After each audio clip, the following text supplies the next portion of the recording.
વંદે બોધમયં નિત્યં ગુરું શંકરરૂપિણો યમાશ્રિતો હિ વક્રોપી ચંદ્રઃ સર્વત્ર વંદ્યતે.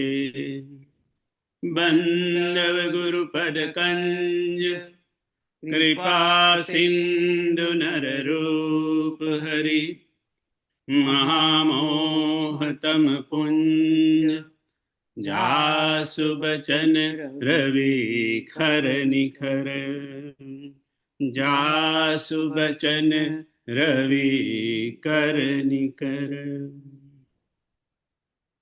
બધાને જય સિયારામ, પ્રણામ. આપણને એવું હતું કે આપણું માનસ હરિભજન નું વિરામ દિન ગયા અઠવાડિયે હતો, પણ પછી એ દિવસે એ વિરામ આપીને પછી મને થયું કે સાલું ઘણું બધું તો રહી ગયું, અને આ બધી ચોપાઈઓ તો અમે ઉપરથી થોડી જોઈ, પણ આ બધી અનિલ કુમાર આટલી બધી મહેનત કરીને એને બરાબર ન્યાય ના આપ્યો. એટલે પછી મેં કીધું હવે ભરે હરી ઈચ્છા. બીજે દિવસે છોટુભાઈનો ફોન આવ્યો કે આટલી બધી ઉતાવળ શું છે, આપણે ક્યાં જવું છે, આપણે બધી ચોપાઈઓ બધી સ્કીપ થઈ ગઈ છે ને ઘણી બધી. મેં કીધું ભાઈ મને એવું લાગે છે તો કે આપણે એકવાર ફરી કરીએ, કે આપણે ક્યાં ઉતાવળ છે. મેં કીધું બહુ સરસ, આપણે ફરી કરીએ. એટલે થયું કે ચાલો એક દિવસે વધારે આને આ ચોપાઈઓનું ગાન થાય. ખરેખર હમણાં મીના પણ બોલી અને ગઈ વખતે મને ઉષા ભાભી પણ કહેતા હતા, અનિલ કુમાર તમારું આપણું પત્યું ને. પછી ઉષા ભાભી કહે છે કે અનિલ કુમારે બહુ જુદા જુદા રાગમાં સરસ રીતે બધું ગાયું, અને એમ કે રાગ અને રાગ ને લય ને બધું જાળવીને એવું સરસ ગાયું. અને પછી હમણાં મીના બોલી ગાતા ગાતા કે છોટુભાઈ પણ બધા જુદા જુદા રાગ ગઈને મધુબેને સાથ આપ્યો. અને આજે એવું લાગ્યું કે આ 32 ચોપાઈઓને આપણે ન્યાય આપ્યો. ગયા અઠવાડિયે આપ્યો હતો અને આ અઠવાડિયે, એટલે બે ભેગું થયું. એટલે અત્યારથી જ મને થોડો સંતોષ થઈ ગયો છે. હવે બાકીનું જે રહી ગયું છે એ આપણે આજે કવર કરી દઈશું. પણ હવે એને તમે ફ્લુક કહો કે કોઇન્સિડન્સ કહો, બાય ચાન્સ કહો કે હરી ઈચ્છા કહો, એ છોટુભાઈનો ફોન આવ્યો અને આપણે આ એક અઠવાડિયું થોડુંક લઈને લંબાઈ દઈશું. અને મજા આવી. મને તો સાંભળવાની જ બહુ મજા આવતી. ગયા અઠવાડિયે મજા આવી અને આ અઠવાડિયે બહુ મજા આવી. અને પછી શનિવારે પછી હું થોડુંક આમ તેમ જોતો હતો કે હવે માનસ હરિભજન તો એક અઠવાડિયામાં આ ગુરુવારે પતી જશે. મેં કીધું આગળનું જરા કંઈક સબ્જેક્ટ જુઓ. એવું કરીને આમ પાના ફેરવતો હતો મારી નોટના, તો મને માનસ કોટેશ્વર પર મારી થોડીક નજર ગઈ. પછી મને થયું કે મેં કીધું કે હવે આ વખત તો હજી હરિભજન છે, એટલે એના પછીના વીક એટલે તો હજી 14 દિવસ છે, હજી 13 દિવસ. એટલે મેં કીધું શાંતિથી જોઈશું. એવું કરીને બાજુમાં મૂકી દીધી. અને મંગળવારે નરેશભાઈનો ફોન આવ્યો. મને કહે છે કે આ ગુરુવારે તમે શું કયો નવો ટોપિક લેવાના? મેં કીધું નવો નથી લેવાના, તો જૂનો જ છે, હરિભજન જ ચાલુ રાખવાનું છે. તો કે બહુ સરસ, એમ કે હરિભજનની બધી ચોપાઈઓ કવર થઈ જાય તો. પણ એમ કે હરિભજન પતી જાય ને પછી એવું કરો તમે કે હવે આ શ્રાવણ મહિનો આવે છે ને, તો એમ કે શિવજીનું કંઈક લો. એટલે હું હસવા માંડ્યો. મેં કીધું કે તમે મને કેમ કસો છો? મેં કીધું નરેશભાઈ મારી એ નજર કોટેશ્વર પર ગઈ હતી, ત્યારે તો મને કંઈક આ શ્રાવણ મહિનાનો કંઈ ખ્યાલ નહોતો. આ તો બાપુ બોલ્યા એટલે, અને તમે બોલ્યા તો ખબર પડી શ્રાવણ મહિનાની આવે. એટલે કદાચ એ પણ હરિની ઈચ્છા હશે, આ પણ હરિની ઈચ્છા કે આપણે તો આવતા ગુરુવાર તો કદાચ નહીં હોય. આઈ થિંક આપણે સરલાબેન કેલિફોર્નિયા ગયા છે, એમને ત્યાં હવે બીજું ગ્રાન્ડ કિડ આવવાનું છે. હા, tomorrow, I think, yes tomorrow. અને સંજોગો વસાત અમારે ત્યાં કાલે જ આવવાનું છે, અને કાલે પાછો શ્રાવણ મહિનાનો પહેલો દિવસ પણ છે. એટલે બબે ઘરે બરાબર ઉત્સવ છે ચારે બાજુ આપણે. અને પછી જ્યારે આપણો મેળ પડે ત્યારે નરેશભાઈને હું પૂછીને દિવસ નક્કી કરીશ. આપણે માનસ કોટેશ્વરની પર ચર્ચા કરીશું. માનસ હરિભજનની પહેલી 5 ચોપાઈ 2 બાલકાંડની છે, 2 અયોધ્યાકાંડની ને 1 અરણ્યકાંડ. એ પહેલી 5 ચોપાઈ, એ 5 ચોપાઈમાં પ્રભાવ અને પ્રતાપ શબ્દ ઘણી વાર આવે છે. દરેક ચોપાઈ, એક ચોપાઈને છોડી અને દરેક ચોપાઈમાં પ્રભાવ અને પ્રતાપ શબ્દ છે. આપણે એનું ફરી એકવાર ગાન કરીએ.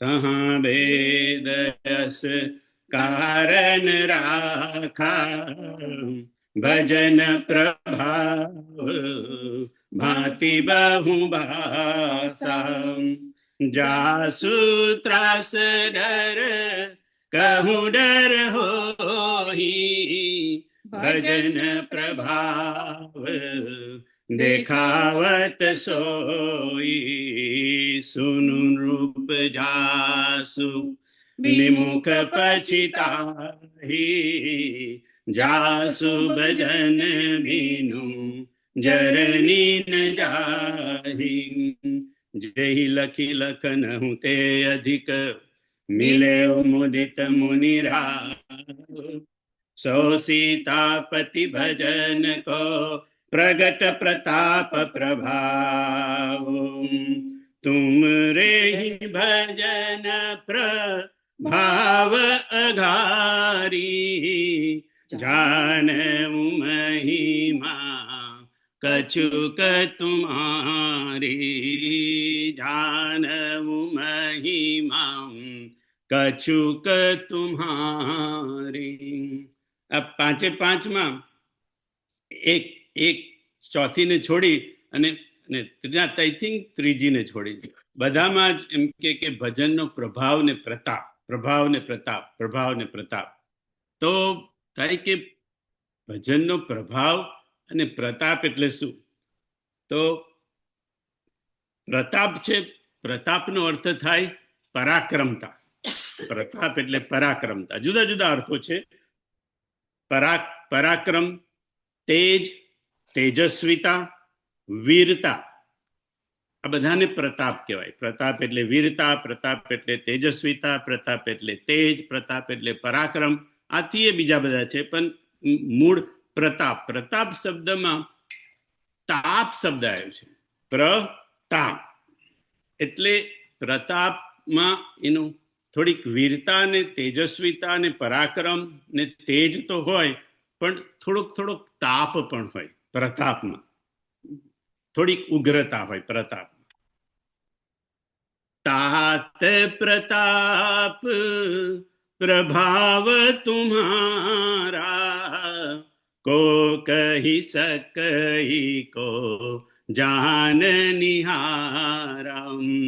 જ્યારે ભરતજી સેના લઈને આવે છે ચિત્રકૂટમાં, ત્યારે લક્ષ્મણજી થોડા ઉગ્ર થઈ જાય છે કે ભરત સમજે છે શું, એમ કે આ સેનાને લઈને આવ્યો, એમ કે એના મનમાં કે રામ એકલા છે તો રામને મારી અને એમ કે હું અકંટક રાજ કરું, પછી કોઈ મારે કોઈ નડનાર નહીં, અને એવી રીતે હું રાજ કરું.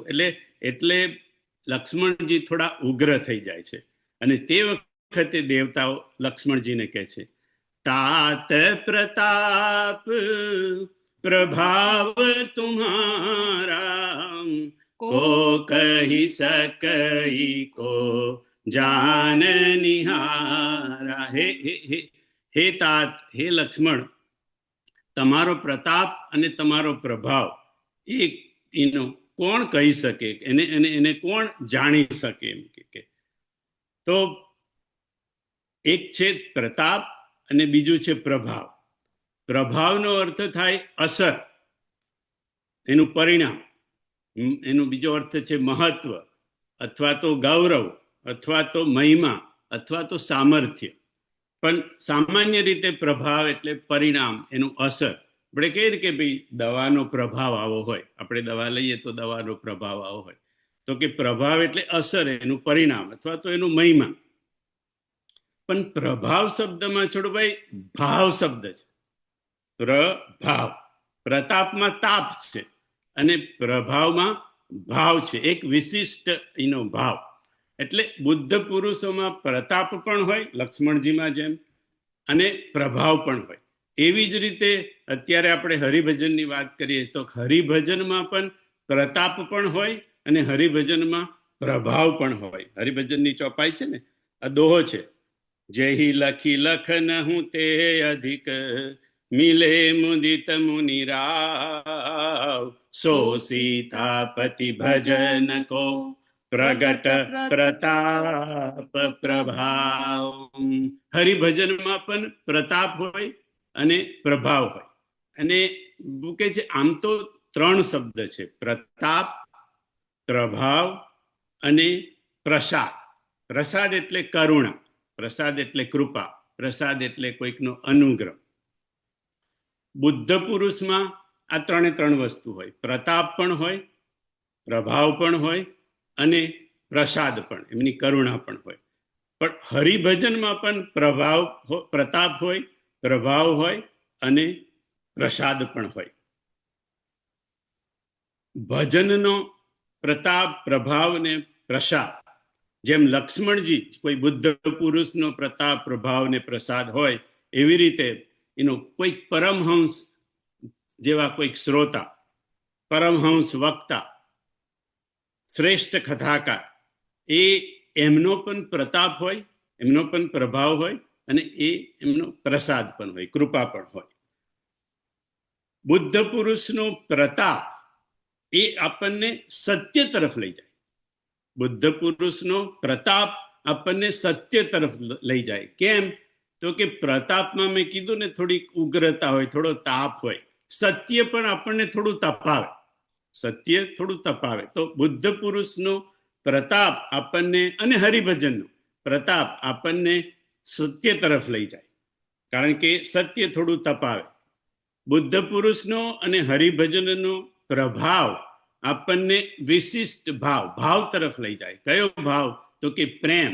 પ્રેમ ભગતિ જલ બિનુ રઘુરાઈ, અભિયંતર મલ કબહુ ન જાય. અને બુદ્ધ પુરુષ અને હરિભજનનો પ્રસાદ, કૃપા, આપણને કરુણા તરફ લઈ જાય. એટલે આ છે સત્ય, પ્રેમ અને કરુણા. બુદ્ધ પુરુષ પણ આપણને સત્ય, પ્રેમ, કરુણા તરફ લઈ જઈ શકે, અને હરિનું ભજન પણ આપણને સત્ય, પ્રેમ અને કરુણા તરફ લઈ જઈ શકે. માટે જીવનમાં જો આપણે આ યાત્રા કરવી હોય સત્ય, પ્રેમ અને કરુણા તરફ, તો કાં તો આપણી પાસે બુદ્ધ પુરુષ જોઈએ અથવા તો આપણી પાસે હરિનું ભજન જોઈએ.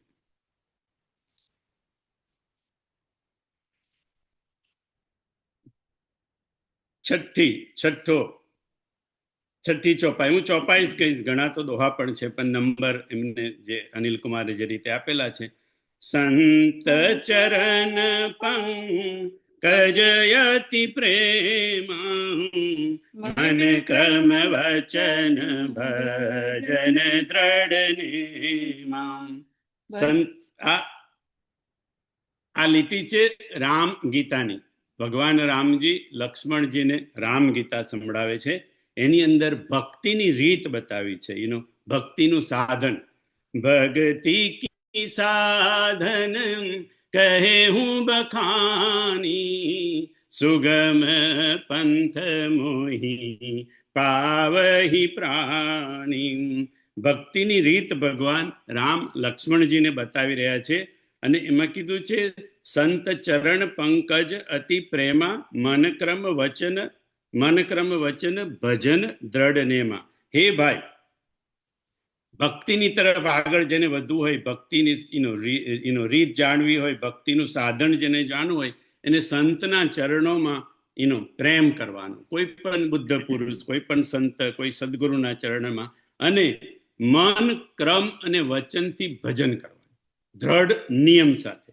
આપણને થાય કે મનથી, કર્મથી અને વચનથી, એમ કે ભજન, કાયમનું ભજન કેવી રીતે થાય? તો કે આપણે કર્મ તો કેટલા બધા કર્મ કરવાના હોય. તો કે છે કે આપણા દરેક કર્મમાં, એના કેન્દ્રમાં ઈશ્વરને રાખો. કેન્દ્રમાં ઈશ્વર હોય. ત્રણેયની ગતિ, મનની ગતિ, કર્મની ગતિ અને વચનની ગતિ એ ઈશ્વરની તરફ હોય. ઈશ્વર સર્વભૂતાનામ હૃદયસે તિષ્ઠતિ અર્જુન. દરેક સાથેનો આપનો વ્યવહાર જ્યારે કરતા હોય મન ક્રમ વચનથી, ત્યારે આપણને આ યાદ રહેવું જોઈએ. જોકે અત્યારે તો યાદ છે, પણ જ્યારે વ્યવહારમાં કરીએ છીએ ત્યારે આપણને યાદ નથી રહેતું કે સામેની વ્યક્તિમાં પણ ઈશ્વર સર્વભૂતાનામ. અને રામજીએ લક્ષ્મણજીને એ કહ્યું કે આ એક દ્રઢ નિયમ સાથે, કે બસ આ મારો એક નિયમ છે કે હું જે કંઈ કરીશ મન વચન અને કર્મથી, એની મારી ગતિ ઈશ્વર તરફ હશે, કેન્દ્રમાં એક ઈશ્વર હશે, એવો દ્રઢ નિયમ લઈને આગળ દોહો છે 7મો. વચન કર્મ મન મોરી ગતિ, ભજન કરહી નિષ્કામ, તિનકે હૃદય કમલ મહું, કરહું સદા વિસરામ. એ જ શૃંખલામાં આગળ રામગીતામાં ભગવાન રામજી લક્ષ્મણજીને કહે છે, વચન કર્મ મન મોરી ગતિ. વચન કર્મ અને મનથી જેની ગતિ મારી તરફ હોય, પણ ભજન તો કરે હરિભજન, પણ ભજન કરહી નિષ્કામ. નિષ્કામ શબ્દ પર અહીંયા રામજીએ બહુ ભાર આપ્યો છે કે એનું ભજન કરવાનું હરિભજન, પણ કોઈ કામના નહીં, કોઈ ઈચ્છા નહીં. બાપુ કહે છે કે નિષ્કામ ભજન એ જ પરમ પ્રેમ છે. નિષ્કામ ભજન એનું નામ એ છે પરમ પ્રેમ. આગળ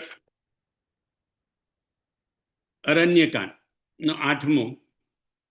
આની થોડીક ચર્ચા આપણે ગઈ વખતે કરી હતી, પણ છતાં એક બીજી વસ્તુ રહી ગઈ હતી તે જણાવી દઉં. હોહિ ભજન નામ તામસ દેહા, મન ક્રમ વચન મંત્ર દ્રઢ. રાવણે કહી દીધું હોય ભજન તામસ દેહા, આ મન ક્રમ વચનથી આ મારો નિશ્ચય છે, મારો મંત્ર છે કે મારાથી થાય નહીં. આપણે જોયું ગઈ વખતે કે આને આપણે સ્વીકાર પણ કહી શકીએ કે એક રીતે એને સ્વીકાર કરી લીધો. એ સ્વીકાર તો બાપુએ કીધું મહામંત્ર છે. અને બીજી બાજુ જોઈએ તો આત્મનિવેદન કરી લીધું એટલે 9મી ભક્તિ થઈ ગઈ. જેવી રીતે આપણને ઘણીવાર રતિભાઈ ને અરવિંદભાઈ કાયમ આત્મનિવેદન કરતા જ રહે છે, એટલે આત્મનિવેદનને 9મી ભક્તિ ભગવાને કીધી છે. પણ અહીંયા આપણે જોયું હતું કે આ રાવણની 9મી ભક્તિ છે, આત્મનિવેદન છે, સ્વીકાર છે કે એની તામસતા છે. તો કીધું કે આ તામસતા છે. તો કે તામસતા કેવી રીતે? તો કે થોડુંક આગળ જુઓ. હોહિ ભજન તામસ દેહા, મન ક્રમ વચન મંત્ર દ્રઢ. જો નર રૂપ ભૂપ સુત કો, હરિહુ નારી જીતી રન દો. એ જ માં આગળ રાવણ પોતે જાતે જ કહી દે છે કે આ તો મારું એમ કે હોય ભજન અને તામસ દેહા અને મનક્રમ વચન મંત્ર દ્રઢ્યા. પછી આગળ શું બોલ્યો? જો નર રૂપ ભૂપ સુત દો. જો કોઈ ભૂપ રાજાના દીકરાઓ હોય 2 જણા, એમ કે તો હું શું કરું? હરિહવ નારી, એની નારીને નું હરણ કરી લઉં અને જીતી રણ દઉં. એટલે જીતી એટલે લડવું પડે ને, એટલે લડાઈની વાત કરી અને હરણ કરવાની વાત કરી સીતાનું. ત્યાં જ ખબર પડી જાય કે આ પૂરેપૂરી તામસતા છે. નથી અહીંયા સ્વીકાર કે નથી અહીંયા આત્મનિવેદનની 9મી ભક્તિ. આગળ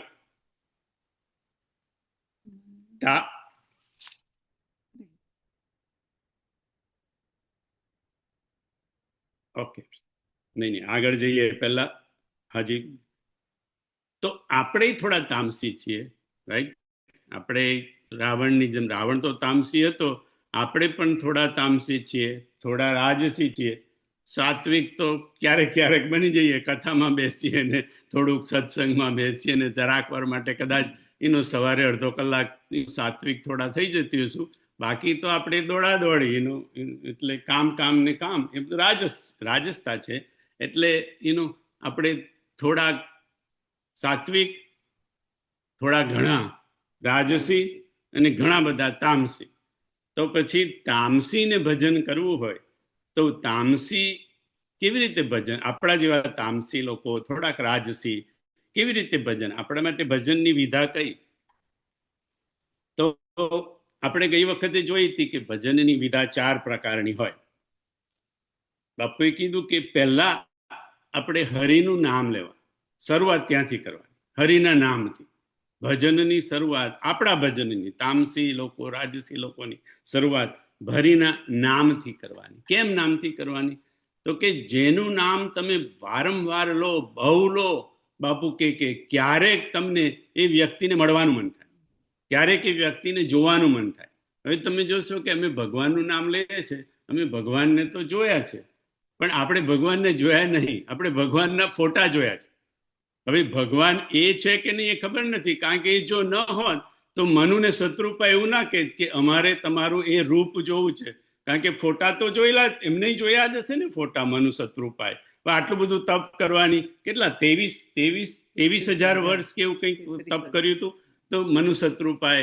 તો એ જોવાની, એનું કે અમારે તમારું રૂપ જોવું છે, કારણ કે ભગવાનનું રૂપ આપણે જેવું જાણી બેઠા છીએ એ એવું હોઈ શકે અને ના પણ હોઈ શકે, કારણ કે નેતિ આવે ત્યાં, ન ઈતિ, આ હોય કે ના હોય, આ હોય કે ના પણ હોય.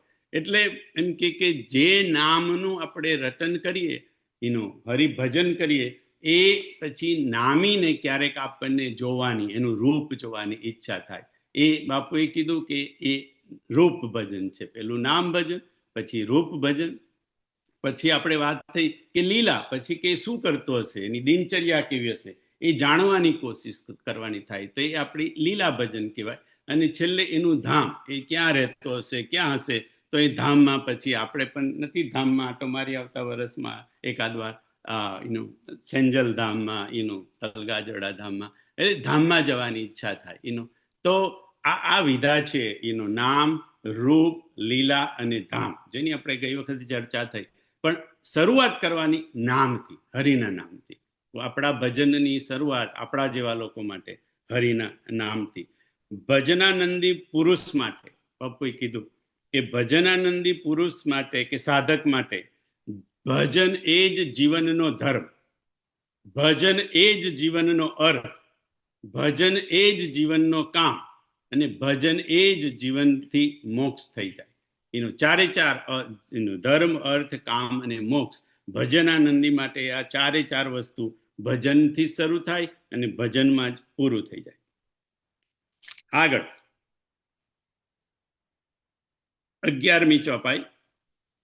તાહા પર મે રઘુ બીર દોહાઈ, જાનવું નહીં કछु ભજન ઉપાય.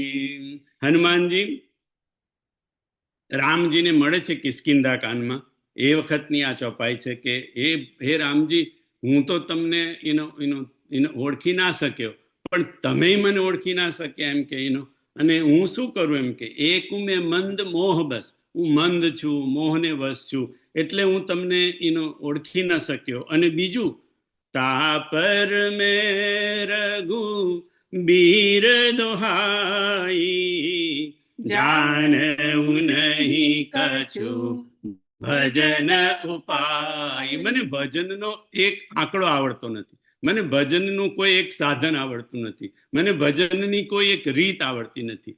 તમે વિચાર કરો, હનુમાનજી રામજીને કહે છે કે મને કોઈ ભજનની રીત આવડતી નથી, મને કોઈ ભજનનો કોઈ ઉપાય મને એમ કે સૂઝતો નથી, એમ કે ભગવાન હું શું કરું?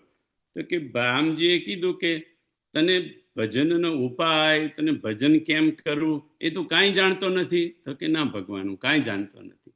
તો પછી રામજી કે છે તો સાંભળ. સો અનન્ય જાકે અસી મતિ ન ટરઈ હનુમંત, મેં સેવક સચરાચર રૂપ સ્વામી ભગવંત. હું સેવક છું હે હનુમાન, એ મારો અનન્ય ભક્ત કહેવાય. અનન્ય, જે મારાથી ક્યારેય જુદો નથી, મારો એવો અનન્ય ભક્ત કહેવાય, જેની મતિ, જેની બુદ્ધિ હંમેશા એમાં હંમેશા એને આ યાદ રહે કે હું સેવક છું અને આખું સચરાચર, ચર અને અચર જગત એ મારા સ્વામીનું રૂપ છે.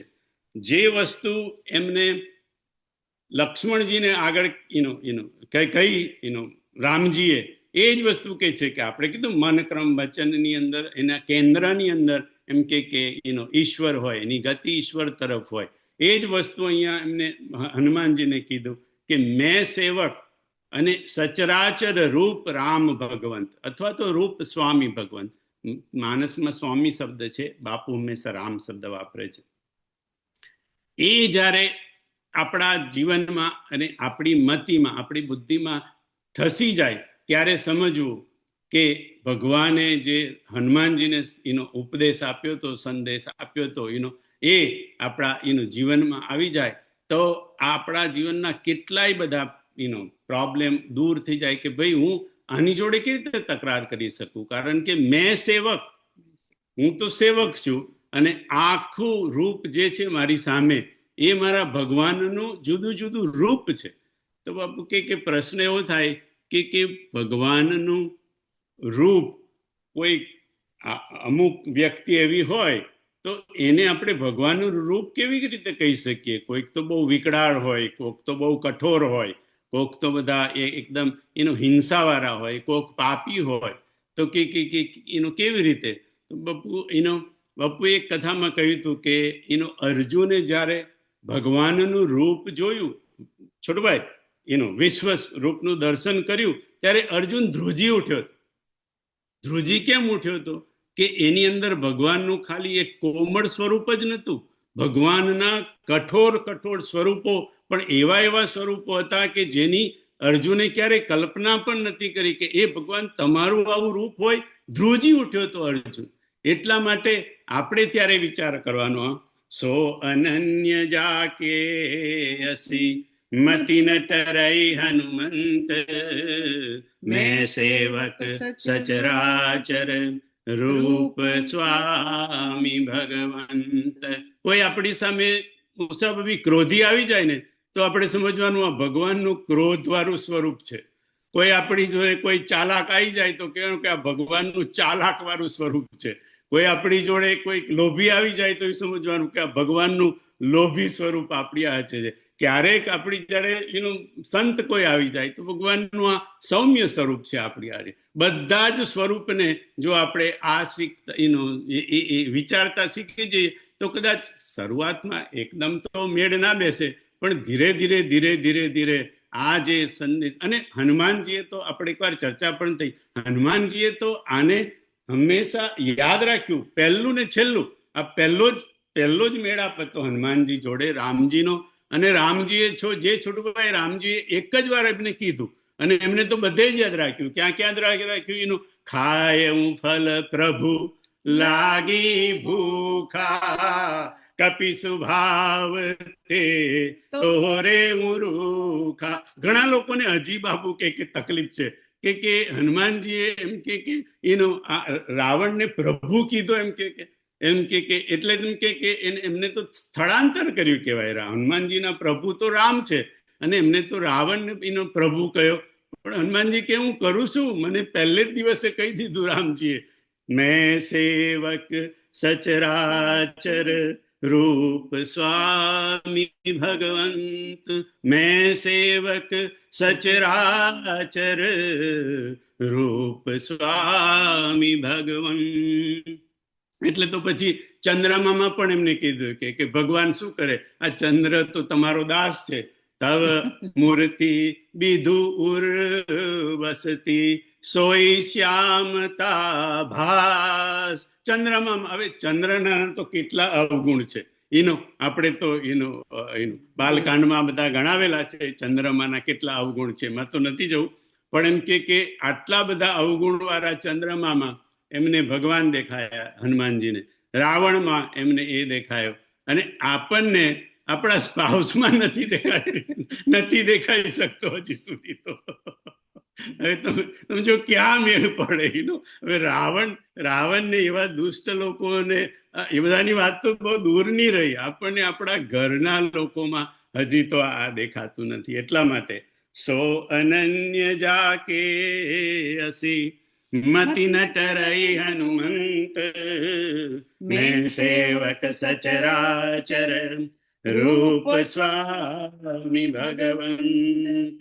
આગળ कह हनुमंत विपति प्रभु सोई, जब तव सुमिरन भजन न होई। સુંદરકાંડમાં હનુમાનજી રામજીને કહે છે કે હે ભગવાન, એમ કે રામજી પૂછે છે કે મારી સીતાને આટલી બધી વિપત્તિ પડે એમ કે મારા હોવા છતાં, એમ કે આપણા બધાના હોવા છતાં, તો કે હનુમાનજી કહે છે કે ભગવાન, વિપત્તિ તો તેને કહેવાય જ્યારે તમારું સુમિરન ન થાય ને તમારું ભજન ન થાય, ત્યારે એને વિપત્તિ કહેવાય. પણ એનું એમ સીતાજીને તો નામ પાહરું દિવસ નિશી, ધ્યાન તુમાર કપાળ, લોચન નિજ પદ જંત્રિત, જાહી પ્રાણ કેહી બાટ. હે ભગવાન, એ તો કાયમ તમારું સ્મરણ જ કર્યા કરે છે, તમારું રટન જ કર્યા કરે, તમારું ભજન કર્યા કરે છે. એટલે જે કાયમ તમારું ભજન કરતું હોય, રટન કરતું હોય, એને તો એમ કે કેવી રીતે વિપત્તિ હોય? એમ કે વિપત્તિ તો એને કહેવાય જ્યારે આપણાથી કોઈથી સુમિરન અથવા તો ભજન ન થાય. અહીંયા બે શબ્દ છે કે એક શબ્દ છે? બાપુ કે જુદા જુદા સંતોના જુદા મત છે. એક તો છે જબ તવ સુમિરન ભજન ન હોય, તમારું સ્મરણ વાળું ભજન ન થાય, એ સિવાયના જેટલી ક્ષણો જાય એ બધી ક્ષણો એ વિપત્તિની છે. નરેશભાઈ કે છે વ્યર્થ કાલત્વ, ભગવાનના સ્મરણ વગર મન કર્મ અને વચનથી આપણે એમને જોયું કે એનું કર્મ કરતા હોય તો પણ સેન્ટરમાં, એના કેન્દ્રમાં ભગવાન હોવા જોઈએ, હરિ આપણને કાયમ યાદ રહેવો જોઈએ. એ વખતનો જે એ સિવાયનો જે બધો સમય ગયો એ બધો વ્યર્થ કાલત્વમ કહો કાં તો એને વિપત્તિ કહો. તો એક છે સ્મરણ, સુમિરન ભજન. અને કોઈક સંતો કે છે કે અહીંયા બે શબ્દો છે કે ભગવાન જ્યારે તમારું સ્મરણ ન થાય અથવા તો તમારું ભજન ન થાય, એ બધો જે કાળ છે સ્મરણ વગરનો અને ભજન વગરનો. ભલે સ્મરણ એક ભજનની એક વિધા છે, સુમિરન, પણ ભજનના બધા બહુ પ્રકાર છે. એટલે બાકીના જે બધા ભજનના પ્રકાર છે, આપણે ગઈ વખત જોયા હતા, મન કી તરંગ માર દેને, એ બધા જે ભજનના પ્રકાર છે, એક સુમિરન એનો ભજન, અને બાકીના જે બધા પ્રકારના એ સિવાયનો જે ટાઈમ હોય એ બધા સમય એ વિપત્તિનો સમય કહેવાય. તો કે અહીંયા ભજન દ્વારા કયાની તરફ એનો ઈશારો છે તુલસીદાસજીનો? તો ઘણા સંતોને એવું કહે છે કે અહીંયા ભજન દ્વારા ઈશારો છે ભગવાનનું સ્મરણ અને ભગવાનનું ભજન. ભગવાનનું સ્મરણ સુમિરન અને ભજન એટલે સેવા. સેવા અને સ્મરણ, જેટલો સમય તમારો સેવા અને સ્મરણ એ વગરનો ગયો એ બધો તમારો વિપત્તિનો કાળ છે. એમ કે તો કે એવું કયા અર્થમાં તમે કહો છો કે આ અહીંયા સેવા અને સ્મરણ છે? તો કે સેવા અને સ્મરણ એટલા માટે જ, એના માટે માનસ પાદુકામાં જવું પડશે. કુલ કપાટ કર કુશલ કરમ કે, બિમલ નયન સેવા સુધરમ કે. ભગવાનની બે પાદુકાઓ કોણ છે? કુલ કપાટ, એ બારણા છે, બારણાના બે બરસાક હોય એ છે બારણાની. અને કર કુશલ કર્મ કે, કુશલ કર્મ કરવા માટેના કર, બે હાથ છે. અને આગળ કીધું બિમલ નયન, અથવા તો એક વિમલ નયન છે. કયા? એક સેવાનું અને એક સુધર્મ. એક સેવાનું નયન અને બીજું સુધર્મ. હવે અહીંયા પાછું થાય, અહીંયા સેવા શબ્દ છે પણ અહીંયા સુમિરન ક્યાં છે? તો બાપુ કહે છે કે સુધર્મ એટલે કે શ્રેષ્ઠ ધર્મ કયો? તો કે સુમિરન. ભગવાનનું સ્મરણ એ શ્રેષ્ઠ ધર્મ. આપણે જોયું ને કે રામ નામ, એનું હરિનું નામ એ સૌથી શ્રેષ્ઠ છે. એટલે એનું બિમલ નયન છે, એક સેવા અને સુધર્મ. એટલા માટે અહીંયા સુમિરન ને ભજન અને એને સ્મરણ અને ભજનને સેવા કીધી. જ્યારે તમારું સ્મરણ ન થાય અને જ્યારે તમારી સેવા ના થાય. ભગવાનની સેવા એટલે સવારના પરમાં બેસીને આપણે જે કરીએ બાપુ કે એ સેવા તો ખરી, પણ એ એટલે દીન અને હીનની જે સેવા કરવાની, એટલે કે દરેક વ્યક્તિની, ખાલી દીનહીન નહીં છોડુભાઈ, કારણ કે હમણાં કીધું કે સો અનન્ય જાકે અસી મતિ ન ટરઈ હનુમંત મેં સેવક સચરાચર, અચર પણ મૂકી દીધું, અચરની પણ સેવા, ચરની સેવા તો ખરી પણ અચરની પણ સેવા હરિ માનીને એમ કે કરવાની. એ જેટલો સમય જાય એ વિપત્તિનો કાળ ન કહેવાય, બાકીનો બધો સમય એ વિપત્તિનો સમય કહેવાય. આગળ, ઉમારામ સ્વભાવ જેહી જાના તાહી ભજનુ તજી ભાવન. ઉમા રામ સ્વભાવ જેહી જાના તાહી ભજનુ તજી ભાવના. શિવજી પાર્વતીજીને કહી રહ્યા છે સુંદરકાંડમાં કે હે ઉમા, જે લોકો રામનો સ્વભાવ જાણી ગયા એને પછી ભજન છોડીને બીજું કાંઈ ગમતું નથી. તો આપણે તો કે રામજીના સ્વભાવમાં એવું શું છે કે જે જો આપણે જાણી જઈએ તો પછી આપણને ભજન છોડીને બીજું કાંઈ જ ગમે નહીં. એ રામજીના સ્વભાવમાં જે જાણી જાય તો કે રામજીના સ્વભાવમાં એવું છે કેવું, એ કયો સ્વભાવ છે? તો કે છે કે રામ હી કેવલ પ્રેમ પિયારા જાની લે જો જાન નિહારા. રામ હી કેવલ પ્રેમ પિયારા, ભગવાનને પ્રેમ પસંદ છે બસ. આ ભગવાનનો સ્વભાવ આપણને જાણી જાય એ વ્યક્તિને પછી ભજન છોડી અને બીજું કાંઈ એનો ગમે નહીં. બીજો કોઈ એનું લક્ષણ ખરું ભગવાનનું, એનું સ્વભાવનું? એમ કે તો કે ભગવાન છે ભાવ બસ્ય ભગવાન, ભાવ બસ્ય ભગવાન. અને ભાવનો અર્થ તમે પ્રેમ પણ કરી શકો, પણ ભગવાન ભાવને વશ થઈ જાય. અને ભાવનો એક અર્થ પ્રેમ થાય, ભાવનો એક અર્થ ભક્તિ પણ થાય, કારણ કે પ્રેમ અને ભક્તિ એ જુદા નથી. તો જ્યારે ભક્તને કે સાધકને ખબર પડી જાય કે ભગવાન ભક્તિથી, પ્રેમથી, ભાવથી વશ થઈ જાય છે, તે પછી એમ કે એ સાધકને પ્રેમ અને ભક્તિ, અથવા તો ભજન કહો કે ભક્તિ કહો, એક જ વસ્તુ છે કે એ છોડી અને પછી બીજા કશામાં રુચિ એનો રહે નહીં. એટલા માટે હું રામ સુ ભાવ જેહી જાના તાહી ભજનુ તજી ભાવના. આવું કોઈ જીવીને બતાવ્યું ખરું? આજે અત્યારે શિવજી પાર્વતીજીને કહી રહ્યા છે કે રામજીનો સ્વભાવ જે જાણી જાય એને પછી ભજન સિવાય બીજું કાંઈ એનો ખપે જ નહીં, ભાવે જ નહીં. તો કે હા, રામચરિત માનસમાં એક પાત્ર એવું છે કે જેને ભજન સિવાય બીજું કંઈ કામ જ કર્યું નથી. કયું? પીપર તરુ તર ધ્યાન સુધરઈ જાપ જગ્ય પા કરી તરુ કરઈ આંબ છાહ કર માનસ પૂજા તજી હરિ ભજનું કાજ નહીં દૂજા. તજી હરિ ભજનું કાજ નહીં દૂજા. ભૂસુંડીજીને એક વખત ભગવાનના સ્વભાવની ખબર પડી ગઈ. પહેલા તો ભૂસુંડીજી બહુ આંટા માર્યા.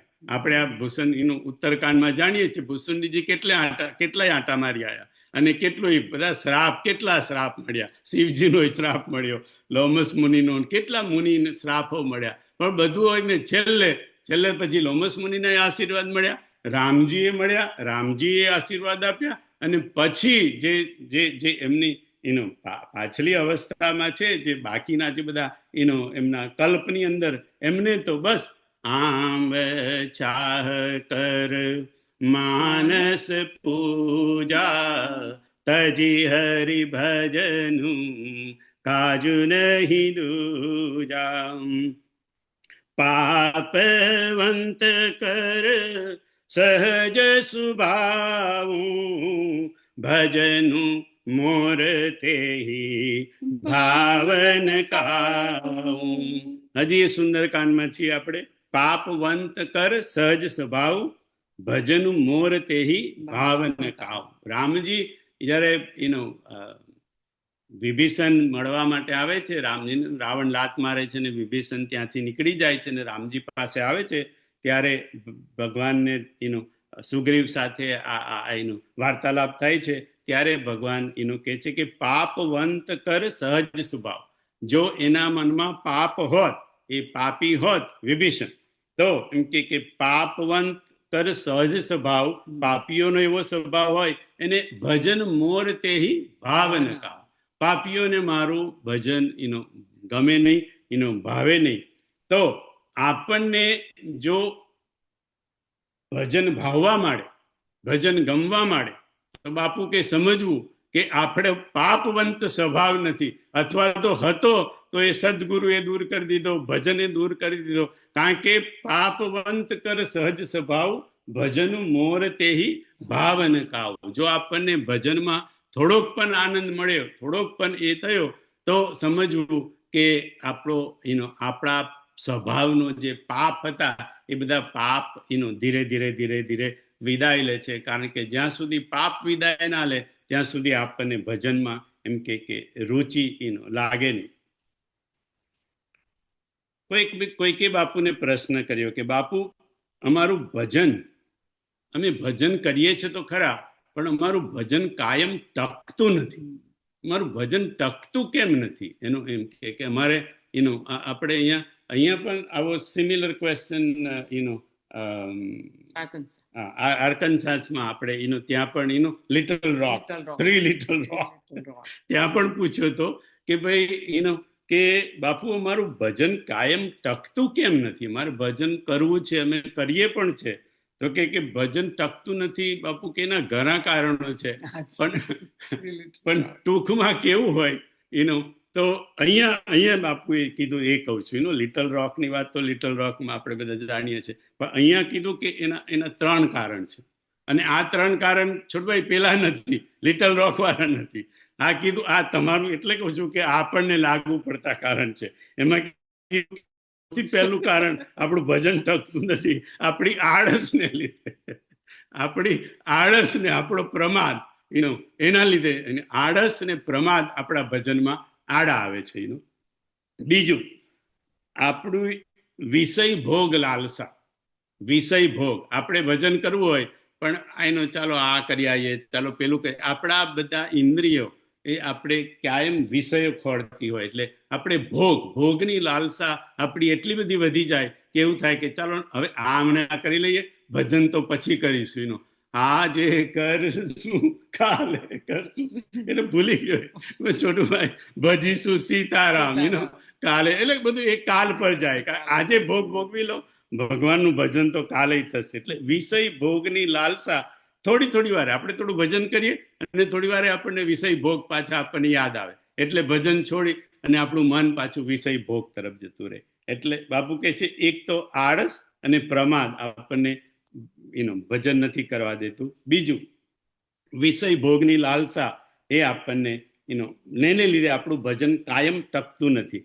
કેવી રીતે? જેવી રીતે સુગ્રીવે તો કીધું, અબ પ્રભુ કૃપા કરહું એહી ભાંતિ, સબ તજી ભજનું કરો દિન રાત. ભગવાન તમે મારી પર એવી કૃપા કરો કે આ બધું છોડી અને હું રાત દિવસ તમારું ભજન કરું. હવે એને ભજન કરવું તું, રાઈટ? પણ પાછો ત્યાં ગયો, એનું રાજ મળ્યું અને પાવા રાજકોષ પૂર નારી, અને બધું જ ભૂલી ગયો. ભગવાને લક્ષ્મણજીને મોકલવા પડ્યા કે જા તું એને યાદ કરાવ, એમ કે નહીં તો જે હિ સાયક મારા મેં બાલી, હું જે સાયક મેં જે બાણથી બાલી માર્યો, કાલે ઉઠીને હું એ જ બાણથી એને મારી. જો કે ભગવાન તો ખાલી એમ કે ગુસ્સો કરતા હતા બતાવવા માટે, પણ લક્ષ્મણજી તો સાચું સમજી ગયા હતા થોડીક વાર માટે. પછી ભગવાન એમને સમજાયા.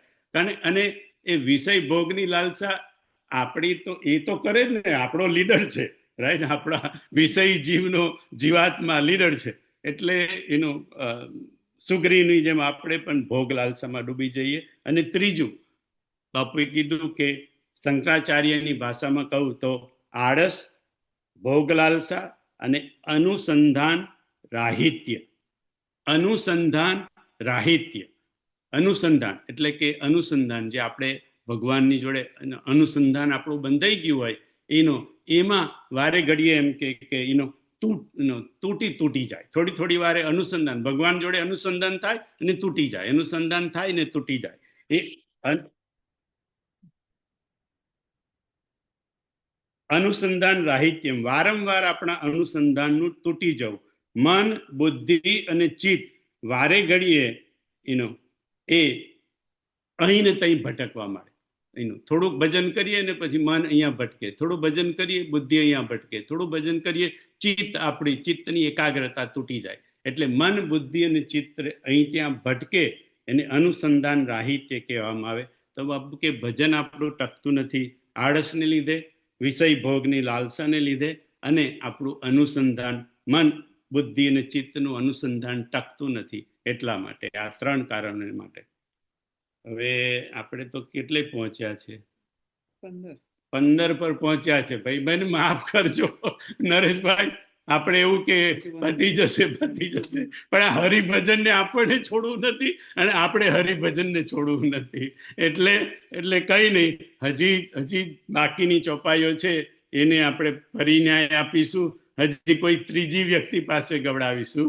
અને આ ગુરુવારે તો નહીં થઈ શકે કારણ કે સરલાબેન એ બીજી છે, એટલે ટ્રાવેલ કરવાના છે. એટલે નરેશભાઈને પૂછી અને પછી આપણે આપણે જણાવી દઈશું એની અંદર. અને બધાને પ્રાર્થના કે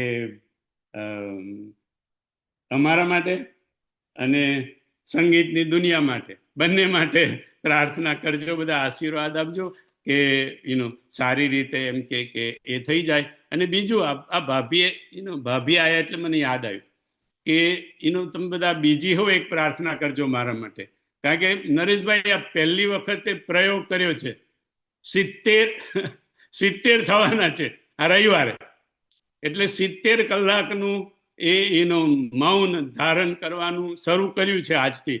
આ કલાક તો બોલ્યો પણ કે બાપુએ છૂટ આપી છે, સત્સંગમાં અને કથામાં બોલી શકાય. હવે કાલે સવારથી પેલા 2 જણ આવી જવાના છે.